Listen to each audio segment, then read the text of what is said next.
Speaking of pulling from things, pulling Yeah. from things. This is a good one. Osiris Rex is starting to practice pulling stuff from an asteroid. Hey. Oh, that's wild. Yeah. So This is like the worst Doom game I've ever seen.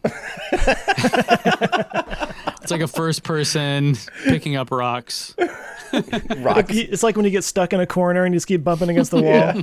rock simulator, rock pickup simulator, virtual geologist. So, so basically, this is Osiris Rex is, I believe it's actually Arizona State University is like one of the main people running this vehicle, but are doing a lot of the science with this. But this is a little spacecraft parked around asteroid Bennu. And by parked, I'll say that loosely, because when you're parked around a comet or an asteroid, the gravity's so low, it's almost more like you're really docked to it, because there's so low gravity. You're just and that's the funny thing is it's tricky because you still have to take into consideration its gravitational effects, but like your orbit would be like hilariously slow, because it's just barely hanging on. And so they're practicing a maneuver where they're going to go down and they're going to boop it with this little nose vacuum thing. Basically think like a hummingbird, and it's going to fly down and it's going to touch the surface. It blows, I think, nitrogen or something inert, something.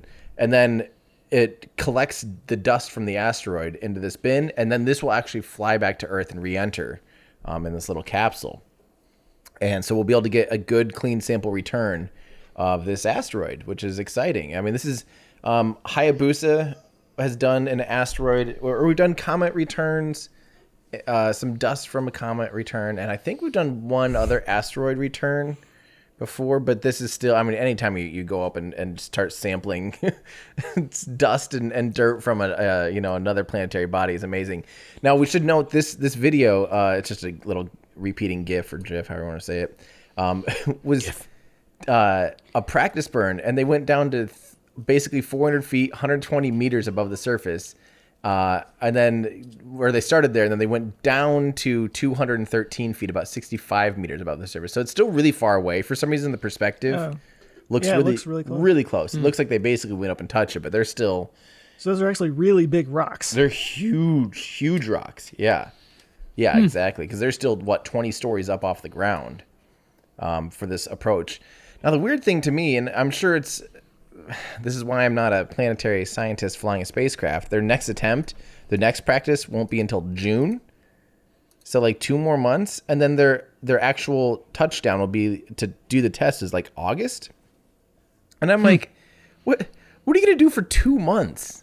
I mean, Calculate. I'm sure they're calculating and mapping and really, really making sure that the area they're going to touch down is safe, and they're not going to like break off a solar panel on a boulder or something like that, But it just seems like that's a lot of time to just go down and go boop. But then again, you don't want to mess it up though either, You're what's the lag time on your communication?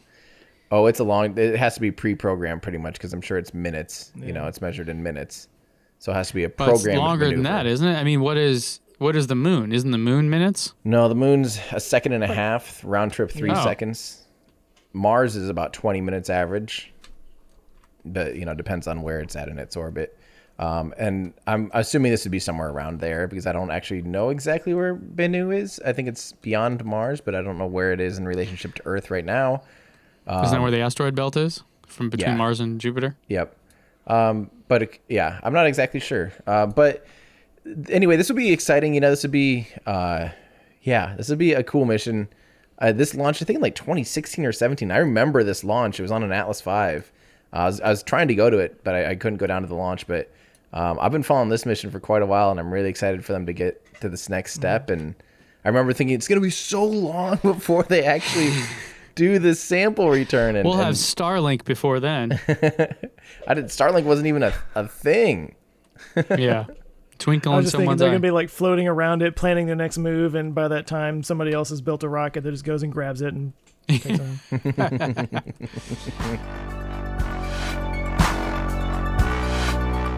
Hey, thanks for checking us out, guys. I hope you enjoyed this clip from our podcast. We do a weekly show here on YouTube, so make sure to subscribe to Our Ludicrous Future, where we discuss all the things that are going to make our future totally ludicrous. You can join us here on YouTube or at any of your favorite podcast places. Plus, if you want to get some behind-the-scenes stuff and join a cool community, you can help support the channel at patreon.com. Thanks a lot. Thanks, guys.